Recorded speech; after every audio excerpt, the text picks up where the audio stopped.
first weaver is a number 2.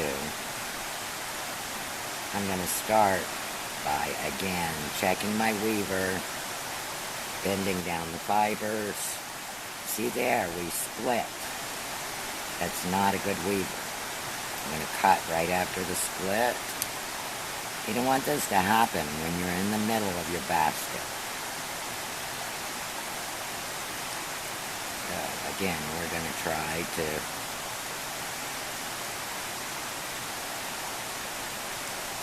get it around. A lot of these weavers, you will have a crack, but look at this. This is plenty enough for me to weave with to start. So I'm going to make a point on the end. I'm going to take one of my sides.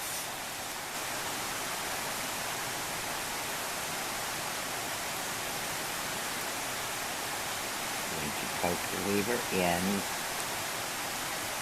and start weaving. We went over here, so we're going to go under it. This is only an over-under weave, so you don't have to have any specific training on the type of weave. So we tucked in, we went under this one. We'll go over this one and under the next.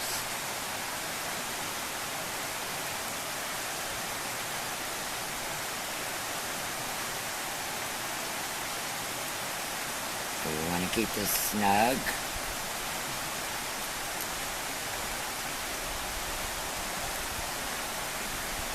Okay, so little 3-point has found itself in the wrong place again, so I'm going to put it back up here.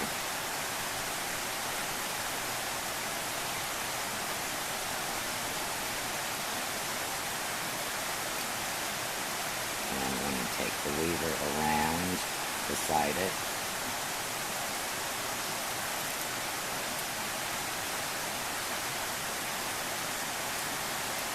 Right now I'm choosing to use both parts of the rim to start this weaving. So I went around both of them. And again, we went under that one, so we're going to go over.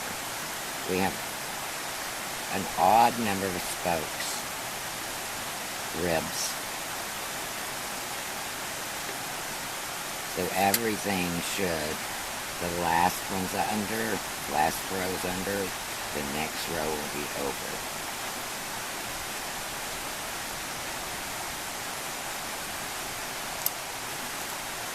Number 2 and smaller weavers will break if they dry out. Please keep dunking your weave. You'll have cracking. Okay, so we went over this last one. I'm going to catch both of them, go around, and again we're going to guide our weaver around, then stick it through.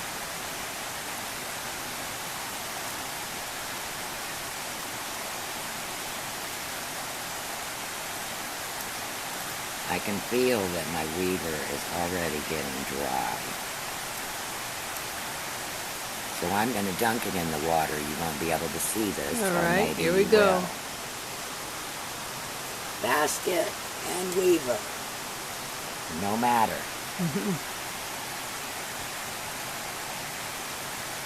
You want to keep these as close as possible.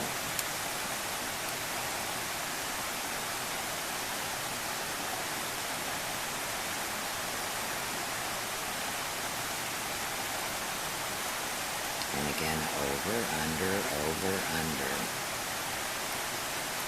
Simple weave.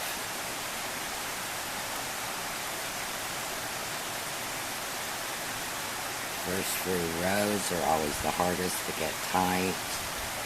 So spend your time getting these right, or you will not be happy. Okay, now I'm going to start catching the second piece right here instead of going all the way up.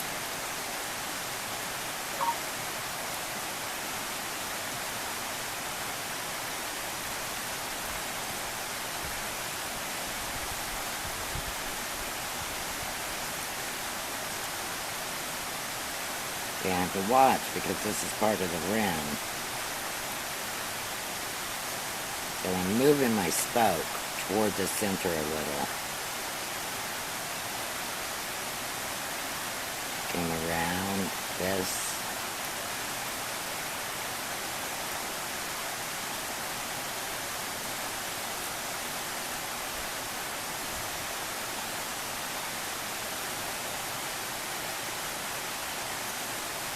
And then continue.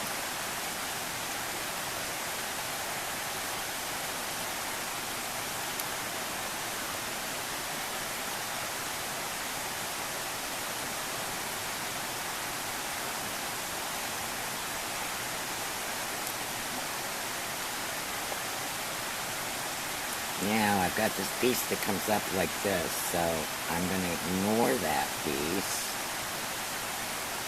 And I'm going to run my finger around with the reed. And down under the next spoke.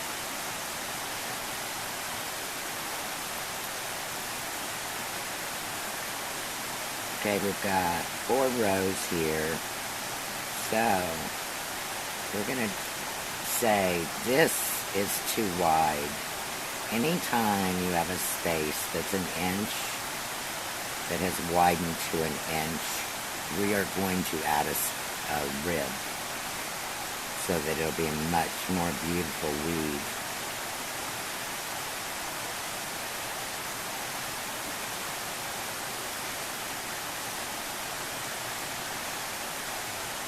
So if you add one on one side, you're going to add one on the other.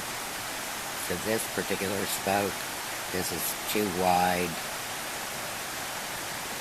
I'm going to stick it in on the side of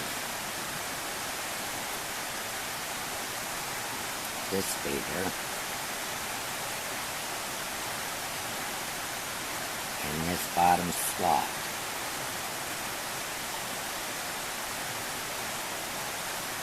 Pull it over, approximate on the opposite side. All you want to do is to flip it longer than it needs to be and tuck it inside like that. We'll address that when we get to the other side. Now I need one more.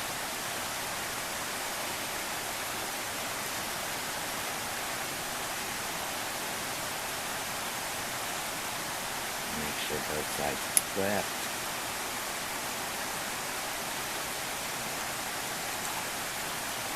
I'm going to stick it to the left of this center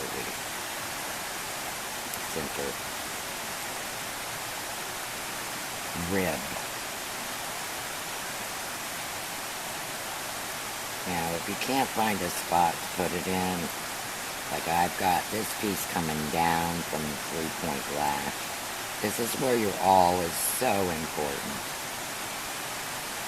You can always make a separate space for a spoke by putting it in and wiggling it. This spoke is too close. I'm going to wiggle it over here.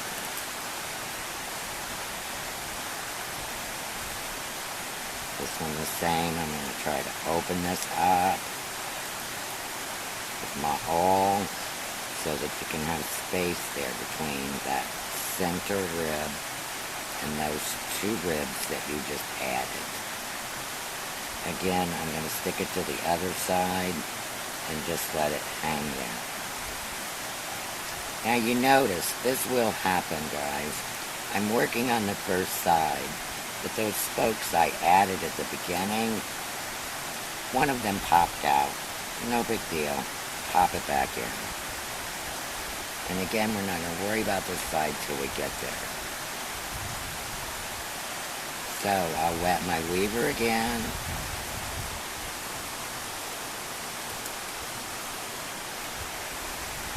And we're continue to go in and out, over and under.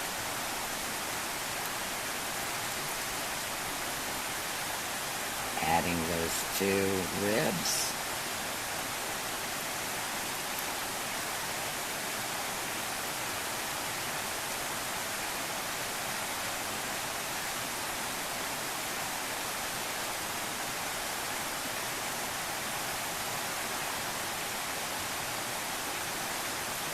Again, use this little spoke, little rim, rather.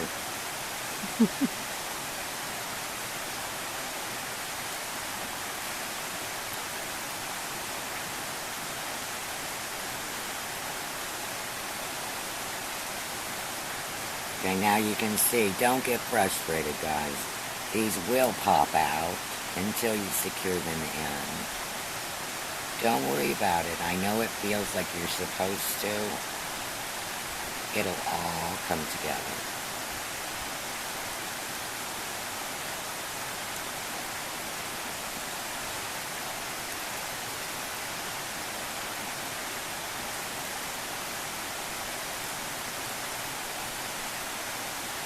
See, that hasn't been locked in yet. So here we go. We're locking it. We're doing the second row on it. Locking that spoke in, rib in. You will hear me say spoke instead of rib half the time in this class, and I apologize. They are ribs.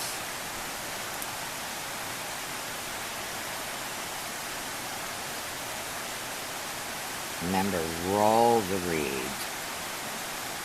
You're less likely to have splitting on the rim area.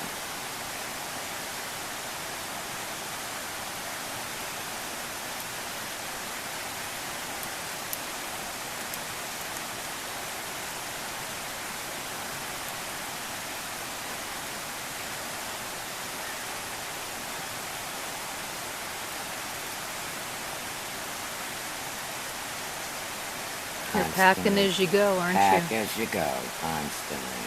And you're constantly adjusting. Yes. According to how your rim looks, you may decide to pull this one instead of this one. I will probably go back to this one around here. But right now, I want this little knob to hang out.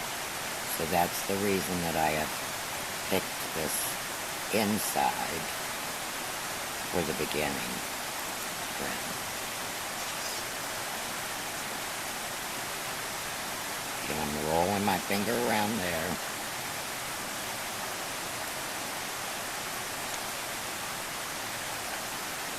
Please acknowledge that all colors have been woven together, so you have 2 pieces, one for each side, in each color that you choose. You will only weave a yard to a yard and a half to 2 yards, yard to 2 yards of color in any given place on your basket.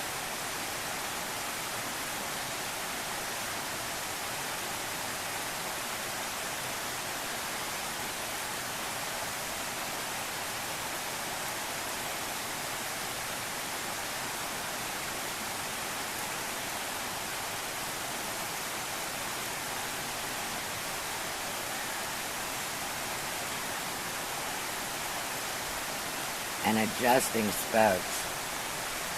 As you're weaving, you look at these spokes and you see if that's really where you want them. This one could come over a little bit.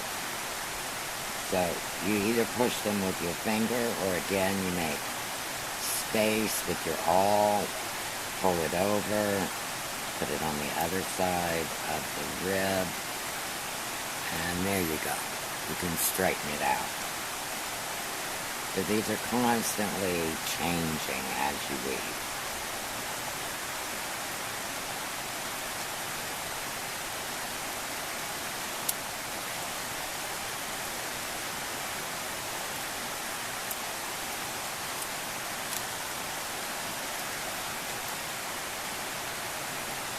coming to the end.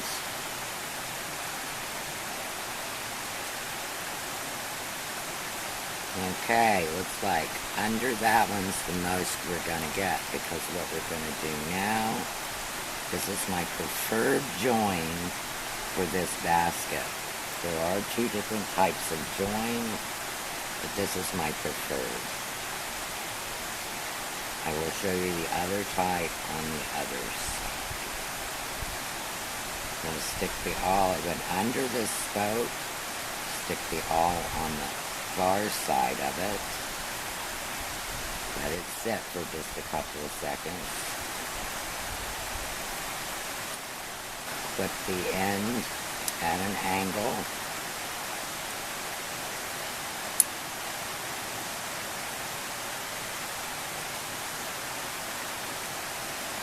For your awl, take your tail and feed it up through your weaving, where you put the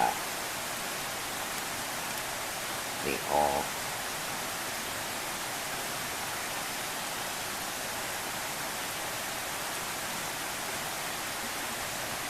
Now, I can show you